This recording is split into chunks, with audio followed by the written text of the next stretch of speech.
இந்த 20 வருஷமா நான் உம்மிடத்தில் இருந்தேன். உம்முடைய செம்மறி ஆடுகளும் வெள்ளாடுகளும் சினை அழியவில்லை. உம்முடைய மந்தையின் கடாக்களை நான் தின்னவில்லை. பீருண்டதை நான் உம்மிடத்திற்கு கொண்டு வராமலும் அதற்காக நான் உத்தரவாதம் பண்ணினேன். பகலில் களவு போனதையும் இரவில் களவு போனதையும் என் கையில் கேட்டு வாங்கினீர். பகலிலே வெயிலும் இரவிலே குளிரும் என்னை பட்சித்தது. நித்திரை என் கண்களுக்கு தூரமாய் இருந்தது. இவ்விதமாய் பாடுபட்டேன். இந்த சத்தத்தை சமீபத்திலும் தூரத்திலிருந்து கேட்கிறவங்களுக்கு சிம்பிளா சொல்றேன். ஆமா, கர்த்தருடைய நிறைவு உண்டாகணும்னா இன்னைக்கு நீங்க எது செய்றீங்களோ அதை உண்மையா செய்யுங்க, உண்மையா செய்யுங்க. ஒருவேளை உங்களுக்கு மேல இருக்கிறவங்க உங்களை ஏமாத்தலாம் நான் நினைச்சாலும் அதற்கு மேல ஒருத்தர் இருக்கிறார், அதற்கு மேல ஒருத்தர் இருக்கிறார். யாக்கோபின் தேவன், யாக்கோபின் தேவன் உன்னுடைய தேவனாய் இருக்கிறார். எத்தனை லாபம் நினைத்தாலும் கர்த்தர் உன்னை ஆசீர்வதிப்பதை தடுக்க முடியாது.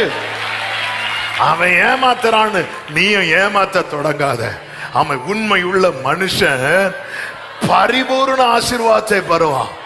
ஆமா, ஐயோ எனக்கு மேல இருக்கிறவங்களா என்ன ஏமாத்திட்டு இருக்கிறாங்க அப்படி சொல்லி நீ, அவன் உண்மையா வீட்டுல ஏமாத்துறான், உண்மைதான். அவன் எத்தன்தான், எல்லாம் ரைட்டு தான். ஆனா இந்த இடத்துல அவன் மேல இவ்வளவு ஆசீர்வாதம் வர அவன் மிகவும் விருத்தி அடைய காரணம் என்ன அப்படின்னா உண்மையா உழைச்சான். தன் வேலையில் ஒருத்தன் ஜாக்கிரதையா இருந்தால் அவன் நீசருக்கு முன்பாய் நிற்க மாட்டானா, அவன் ராஜாக்களுக்கு முன்பாய் நிற்பானா. உனக்கான அங்கீகாரம் உனக்கு மேல இருக்கிறவங்க தரலனாலும் வேதத்தில் ஒரு வசனம் இருக்கிறது, எல்லாவற்றுக்கும் மேல உயர்ந்தவன். ஆமே, உயர்ந்தவர்களில் உயர்ந்தவன். அது எந்த வசனம்? பிரசங்கி ஆமே 5வது அதிகாரம் 8வது வசனம். ஒரு தேசத்தில் ஏழைகள் ஒடுக்கப்படுகிறதையும் நியாயமும் நீதியும் புரட்டப்படுகிறதையும் நீ காண்பாயானால் அதை குறித்து ஆச்சரியப்படாதே. உயர்ந்தவன் மேல் உயர்ந்தவன் காவலாளியா இருக்கிறான். அந்த உயர்ந்தவன் என்ன பண்றான் அப்படின்னா இவனை கேட்கறதுக்கு யாரும் கிடையாது என்று சொல்லி நீதியும் நியாயத்தையும் புரட்டுகிறான். சிலர் பாருங்க பென்ஷனுக்காக அலைகிறாங்க. அவங்க ஏதோ சும்மா அந்த சும்மா கிடைக்கிறத வாங்க போகல. அவங்க இத்தனை காலம் பார்த்த அவங்க சர்வீஸ் பணத்தை அவங்க வாங்குறதுக்காக அதுக்காக அங்கே இங்கே அலைய விடுகிறது. ஆமேன். சிலருக்கு சேலரிக்காக, சிலர் சேலரிக்காக இப்படி எல்லாம். ஆமேன். ஏன்னா அவங்கள கேட்கறதுக்கு யாரும் கிடையாது. அவங்களுக்குன்னு 4 பேர் வந்துட்டாங்கன்னு வைங்களேன், அந்த மினிஸ்டர் லெவல்ல அந்த லெவல்ல இவங்களுக்கு இப்படி இருக்கு அப்படின்னா உடனே எல்லாம் ரெடி பண்ணி கொடுப்பாங்க. ஆனா ஒருத்தனுக்கு கேட்கறதுக்கு யாரும் இல்லை. யாக்கோபு நிலைமை அப்படிதான். இப்போ லாபான் இப்படி செய்ய காரணம் என்ன? அவனுக்கு ஒரு அண்ணன் இருக்கிறான். யாரு தெரியுமா? ஏசா. யாக்கோபு மட்டும் ஒரு போன் பண்ணா தெரியும். ஏசா கூட இப்ப கான்டாக்ட் இல்லை. ஏசா வாரான் தெரிஞ்சா யாக்கோபு மொத்த ஆடையும் எடுத்துருமா. ஏசா பிரைஸ்லான்னு சொல்லி கையை கொழுக்குனாலே கை தனியா விடும். அப்படிப்பட்டவன். ஆனா இவனை இப்ப அடிச்சு போட்டா கூட ஒருத்தனை கேட்க மாட்டான், ஒருத்தனை கேட்க மாட்டான். அதான் அதனால நியாயத்தையும் நீதியும் புரட்டிடுவாங்க. இப்படி காணும் போது நீ ஆச்சரியப்படாதே. ஏன்னா உயர்ந்தவன் மேல உயர்ந்தவன் யாரா இருக்கிறான்?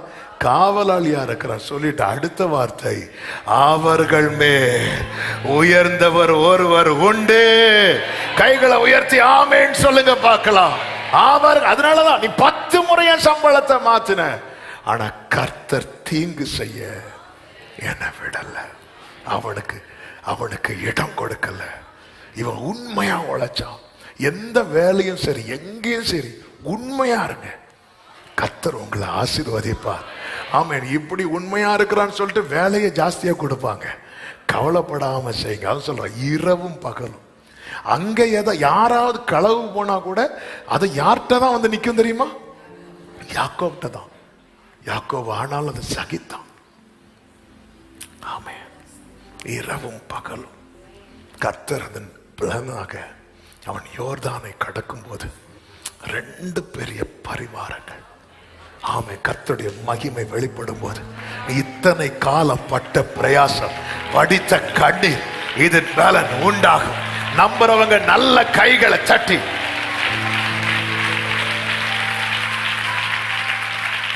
ஹல்லேலூயா ஆமென் சொல்லுங்க பார்க்கலாம்.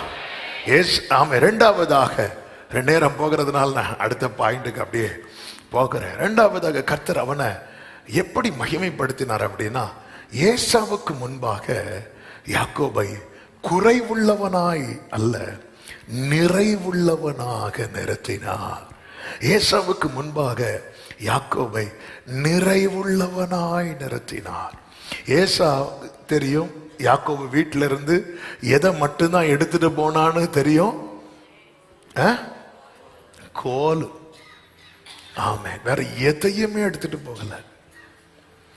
ஆகாராவது ஒரு துருத்திய தூக்கிட்டு போனான்.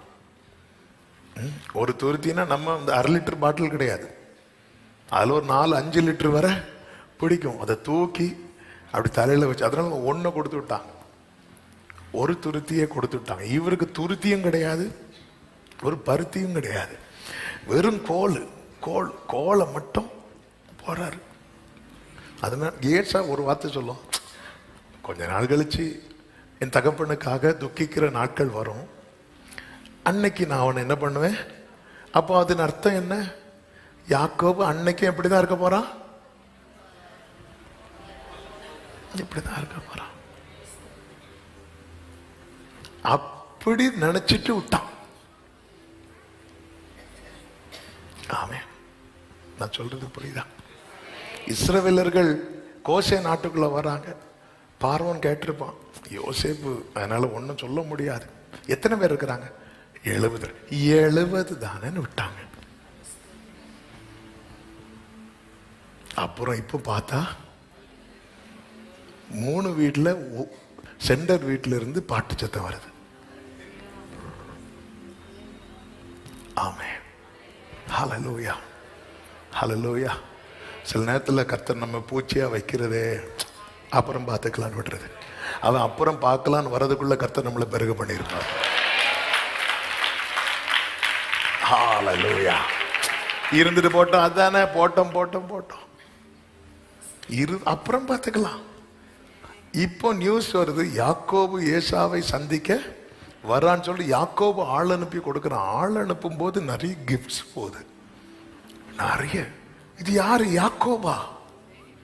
பார்த்தா நம்ம தனியா போய் அவனை என்ன பண்ண முடியாது, சமாளிக்க முடியாதுன்னு சொல்லி ஊர்ல இருக்கிற 400 பேரை கூட்டிட்டு வரான். ஹல்லேலூயா. அன்னைக்கு ஏசா யாக்கோபை நினைச்சது என்ன தெரியுமா? இவன் அப்புறம் பார்த்துக்கலாம். ஹல்லேலூயா, ஹல்லேலூயா. இன்னைக்கு ஏசா பார்க்குறான், தனியா போனா யாக்கோபு நம்மளை ஒருவேளை முடிச்சிட்டானா, அதனால நம்ம ஏசாவை பார்த்து பயந்து இப்படி போகும்போது ஏசா நம்மளை பார்த்து பயந்து இப்படி வரான். அது நமக்கு தெரிய மாட்டேங்குது. ஆமே, ஹல்லேலூயா. உன் துவக்கம் தான் அற்பம், முடிவு அற்பம் அல்ல. ஆமே.